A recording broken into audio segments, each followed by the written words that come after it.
कोल्हापुरात आमदाराच्या विजय मिरवणुकीवेळी आगीचा भडका, गुलाल उधळताना दुर्घटना, काही महिला जखमी।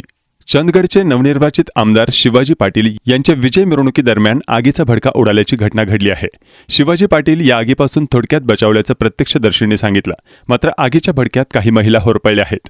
शिवाजी पाटलांच्या विजय मिरवणुकीच्या वेळी त्यांच्या अंगावर व कार्यकर्त्यांवर जेसीबीने गुलाल उधळला जात होता। याचवेळी तिथे काही महिला शिवाजी पाटलांचं औक्षण करण्यासाठी जमल्या होत्या। औक्षण करतेवेळी जेसीबीने गुलाल उधळला जात होता, त्याचवेळी आगीचा भडका उडाला। या आगीपासून शिवाजी पाटील थोडक्यात बचावले, मात्र काही महिला जखमी झाल्याची माहिती मिळत आहे। विधानसभा निवडणूक जिंकल्यानंतर अपक्ष उमेदवार शिवाजी पाटील यांच्या कार्यकर्त्यांनी महागाव या ठिकाणी मोठी विजय मिरवणूक काढली होती। शिवाजी पाटील या मिरवणुकीत सहभागी झाले होते। ते त्यांच्या कार्यकर्त्यांबरोबर जल्लोष करत होते।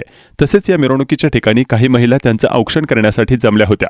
मिरवणुकीच्या ठिकाणी शिवाजी पाटलांच्या अंगावर आणि नाचून जल्लोष करणाऱ्या कार्यकर्त्यांवर जेसीबीने गुलाल उधळला जात होता, मात्र गुलाल औक्षणाच्या ताटल्या दिव्यांच्या संपर्कात आल्यानंतर मोठा भडका उडाला। औक्षण करण्यासाठी आलेल्या महिला या आगीत काही महिला जखमी झाल्या आहेत। शिवाजी पाटलांकडून दोन्ही राष्ट्रवादीच्या उमेदवारांचा पराभव झालाय। महाराष्ट्र विधानसभा निवडणुकीसाठी 20 नोव्हेंबर रोजी मतदान पार पडलं आणि काल 23 नोव्हेंबर रोजी मतमोजणी करण्यात आली। यावेळी चंदगड विधानसभा निवडणुकीत अपक्ष उमेदवार शिवाजी पाटील यांनी 24,134 इतक्या मताधिक्याने विजय मिळवला आहे। या मतदारसंघात त्यांनी 84,254 मतं मिळवली आहेत।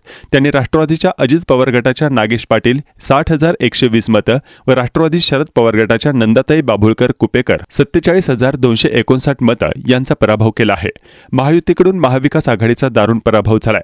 मतदानोत्तर चाचण्यांचे अंदाज चुकीचे ठरवत महायुतीने तब्बल 235 जागांवर विजय मिळवला आहे। रात्री 12 वाजता हाती आलेल्या अंतिम निकालानुसार 288 पैकी 235 जागांवर महायुतीच्या उमेदवारांनी विजय मिळवला आहे, तर महाविकास आघाडीने केवळ 49 जागा जिंकल्या आहेत। महायुतीमध्ये भाजपला 132, शिवसेना शिंदे गटाला 57, राष्ट्रवादी काँग्रेस पार्टीला अजित पवार गट 41 जागा मिळाल्या आहेत, तर महाविकास आघाडीत शिवसेना ठाकरे गटाला 20 जागा, काँग्रेसला 16 व राष्ट्रवादी काँग्रेस पार्टीने 10 जागा जिंकल्या आहेत।